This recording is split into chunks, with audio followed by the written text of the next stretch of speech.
ඔයත් සමාජෙ තනියම ඉන්න කැමති පුද්ගලයන් දැකලා තියෙනවද? වැඩි සමාජ ආශ්‍රයයක් නැතුව, වැඩිව සමාජයට එන්නේ නැතුව එයාලගේ පාඩුවේ බොහොම නිශ්ශබ්දව එයාලගේ කාලය ගත කරනවා. මේක පිටින් බලන කෙනාට පේන්නේ හරිම গুপ্ত චරිතයක් විදිහට. නමුත් මේකේ සැබෑ අර්ථය නම් ඔවුන් බොහෝ විට සමාජශීලී නොවනකමයි. මෙවන් අය බොහෝ විට නිර්මාණශීලී පුද්ගලයන් වන අතර ඒ වගේම බොහොම සංවේදී පුද්ගලයන් වෙනවා. සමාජයේ යම් අකටයුත්තක් නිසා නිශ්ශබ්ද වීම, එහෙම නැත්නම් ප්‍රේමයෙන් පරාජය වෙච්ච නිසා නිශ්ශබ්ද වීම, ඒ වගේ දෙයක් නෙමෙයි අපි මෙතනදී කියන්නේ.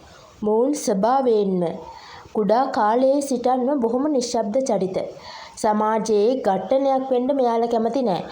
පාටි වලට ගිහින් එහෙම නැත්නම් සෙනග ගැවසෙන තැන් වලට ගිහින් මෙයාලා නැටුම් ගැයුම් බලලා විනෝද වෙන්න කැමති අය නෙමෙයි. මෙයාලගේ සතුට තියෙන්නේ තනියෙන් ඉද්දී. Taman ආරක්ෂාකාරී බව දැනෙන්නේ තනියෙන් ඉද්දී. මෙයාලා බොහෝ විට සිතින් ස්වාධීන වෙනවා.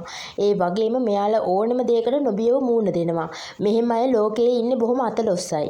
මේගොල්ලෝ ගොඩක් වෙලාවට කැමති නෑ අනිත් අය එකට වාඩි වෙලා කතා කර තමන්ගේ ජීවිතය ගත කරන්න. මෙයාලා කැමති තනියම සින්දුවක් අහගෙන තමන්ගේම ලෝකයකට වෙලා තමන්ගේම ගෙදර පාඩුවේ ඉන්න.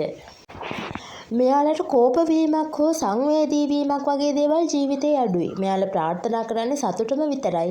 එයාලගේ සතුට එයාලා ගාව තියෙනවා. එයාලගේ සතුට තව කෙනෙක් මත යැපෙන්නේ නැහැ. එයාලා බොහෝ විට ඉන්නේ තමන් ගැනම ස්වයං විනයක් පවත්වාගෙන තමන් ගැනම බොහොම සතුටින්. ඔවුන්ගේ සතුට බොහෝ විට නැතුව යන්නේ අන් අයගේ මැදට පැන්නොත්. මෙයාලා ප්‍රේම සම්බන්ධතා පිළිබඳව දක්වන්නේ බොහොම අලස ප්‍රතිපත්තියක්. මෙයාලා ප්‍රේම සම්බන්ධතාවයක් ඇති කරගන්නේ බොහොම අඩුවෙන්. මොකද මෙයාලා හිතනවා ප්‍රේම සම්බන්ධතාවයක් පටන් ගත්තොත් තමන්ගේ මේ තියෙන නිදහස, තමන්ගේ මේ තියෙන අව්‍යාජ හැඟීම් වලට ලොකු ප්‍රබල අභියෝගයක් ලැබේ කියලා. මෙයාලා බොහෝ විට සිදු කරන්නේ විවාහ නොවී සිටීම. මෙයාලා Taman සතුටින් කාලා බීලා ඇඳලා හොඳින් ජීවත් වෙනවා. වයස්ගත වුණාමත් මෙයාලා සම්පූර්ණ ගොඩක් දුරට මෙයාලගේ ජීවිතේ ප්ලෑන් කරගෙන තමයි ඉන්නේ. සමහර අය මෙහෙම තනිවම සංචාරය කිරීම වගේ දේවල් වල යෙදෙනවා. මොවුන් කිසිවිටකත් කණ්ඩායම් වශයෙන් නම් ඉන්න කැමැත්තක් දක්වන්නේ නැහැ. එයාලා සමාජයේ කොන් වෙලා නෙමෙයි.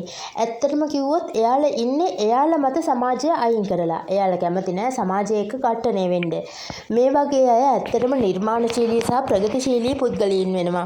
ඉතින් මේ වගේ අයට කරදර නොකර ඉන්න එක තමයි හොඳම දේ. එයාලා එක්ක බොරුවට ඝට්ටණය වෙන්න ගිහින් නැති ප්‍රශ්න ඇති කරගන්න නැති එක තමයි හොඳම දේ. ඇත්තටම මෙයාලා බොහොම සංවේදී පිරිසක්. ඉතින් අවසාන වශයෙන් කියන්න තියෙන්නේ මෙහෙම අයට ඔයාලා කරදර කරන්න යන්නත් එපා. එයාලව සමාජයට ඇදලා ගන්න හදන්නත් එපා. එයාලට එයාලගේ පාඩුවේ සතුටින් ඉන්න දෙන්න.